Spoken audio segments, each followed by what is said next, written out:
Hello learners, welcome back to my YouTube channel. आज की video में हम करेंगे new economic policy and its impact. तो चलिए स्टार्ट करते हैं आज की वीडियो। New industrial policy. अब न्यू इकोनॉमिक पॉलिसी क्या है? तो जो कि मेन एम होता है न्यू इंडस्ट्रियल पॉलिसी का, उसका मेन एम क्या होता है? क्रिएट करना एक कॉम्पिटिटिव इन्वायरमेंट इकॉनमी में और रिमूव करना सारे बैरियर्स, मतलब कि एंट्री और ग्रोथ से रिलेटेड होते हैं जो भी। अब फीचर्स क्या होते हैं इस पॉलिसी के? सबसे पहले डी लाइसेंसिंग। डी लाइसेंसिंग में क्या होता है? न्यू इकोनॉमिक पॉलिसी में क्या हुआ?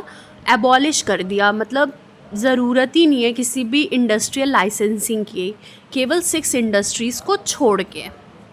Second, decrease in role of public sector. New economic policy में क्या किया? पब्लिक सेक्टर का जो रोल था वो बहुत ज़्यादा कम कर दिया और प्राइवेट सेक्टर का रोल बढ़ा दिया। Number of industry exclusively reserve for public sector reduce to 4। केवल मतलब पब्लिक सेक्टर की मतलब जो भी रिजर्वेशन थी इंडस्ट्री पे वो केवल 4 कर दी गई, और जितनी भी बाकी इंडस्ट्री है उसको सब ओपन कर दिया गया प्राइवेट सेक्टर के लिए। Third, disinvestment. डिसइन्वेस्टमेंट क्या होता है? मतलब इसमें हम क्या करते हैं, सेल कर देते हैं एक पार्ट या whole of shares of public sector undertakings. किसको? प्राइवेट सेक्टर को हम इसमें सेल कर देते हैं, पब्लिक सेक्टर की मतलब अंडरटेकिंग्स को। तो disinvestment was carried out in case of many public sector industrial enterprises. Disinvestment बहुत सारी इंडस्ट्री में हुई, बहुत सारी पब्लिक सेक्टर इंडस्ट्रीज़ में हुई और प्राइवेट सेक्टर्स को मतलब उसका पावर दे दिया गया।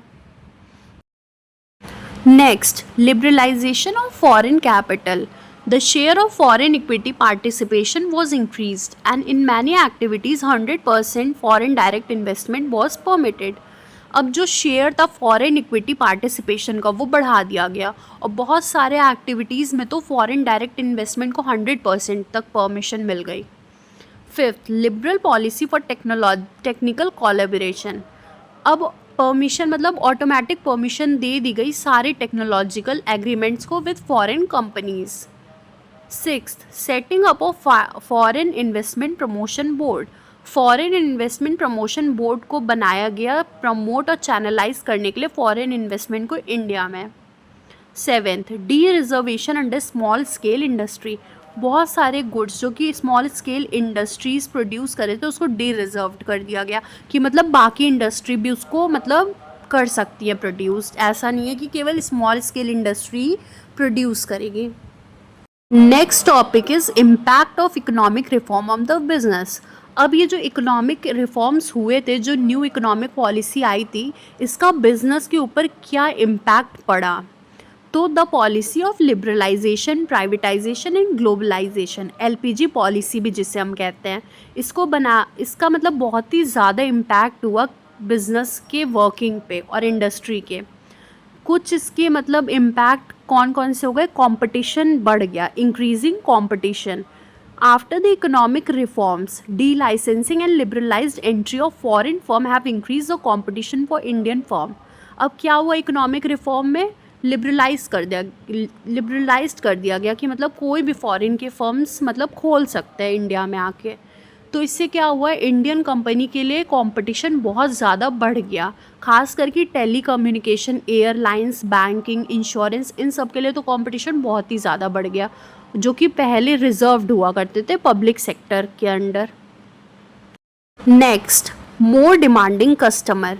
आज क्या है, कस्टमर बहुत ज़्यादा डिमांडिंग है क्योंकि वो बहुत ही वेल इन्फॉर्म्ड होते हैं और मैन्युफैक्चरर्स को आजकल पेन लेना पड़ता है कस्टमर की डिमांड को सेटिस्फाई करने के लिए, उनकी एक्सपेक्टेशन को मीट करने के लिए। जैसे कंपटीशन मार्केट में बहुत ज़्यादा बढ़ा तो कस्टमर के पास क्या आई? चॉइसेस आ गई, उनके पास मतलब वाइड वैरायटी ऑफ चॉइसेस आ गई और मतलब क्वालिटी भी अलग अलग टाइप की आ गई, तो वो अपनी क्वालिटी के हिसाब से चॉइस कर सकते हैं।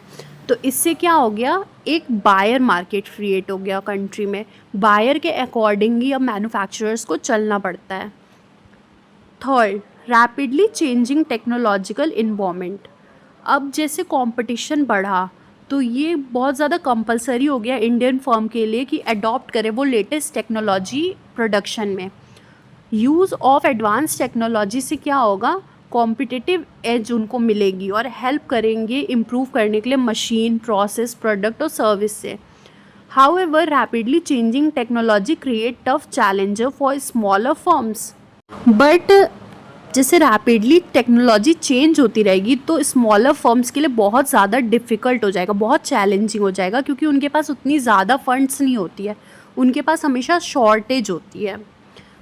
फॉर एग्ज़ाम्पल टाटा ने बहुत ज़्यादा अमाउंट, मतलब ह्यूज अमाउंट रिसर्च और डेवलपमेंट में नैनो कार की स्पेंड कर दिया। तो इससे क्या हुआ, मतलब स्टैंड करने के लिए टेक्नोलॉजिकल इन्वॉल्वमेंट के साथ। Next, necessity for change.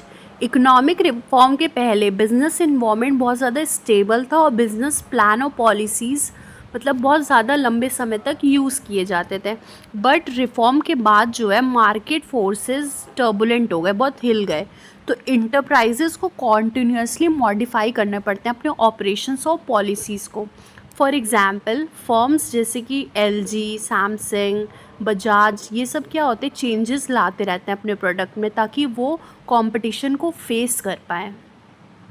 Fifth, need for developing human resource. Indian firm बहुत ज़्यादा सफ़र्ड किया है due to shortage of trained personnel के वजह से। अब न्यू मार्केट कंडीशन में क्या हो गया है, पीपल जो बहुत ज़्यादा कॉम्पिटेंस और ग्रेटर कमिटमेंट वाले हों और मतलब ट्रेंड हो, मतलब इन लोगों की ज़रूरत हो गई है। तो फर्म मतलब रियलाइज़ किया कि उसको डेवलप करना पड़ेगा अपने ह्यूमन रिसोर्सेज को ताकि वो मतलब टेक्नोलॉजी के साथ साथ चलता रह पाए।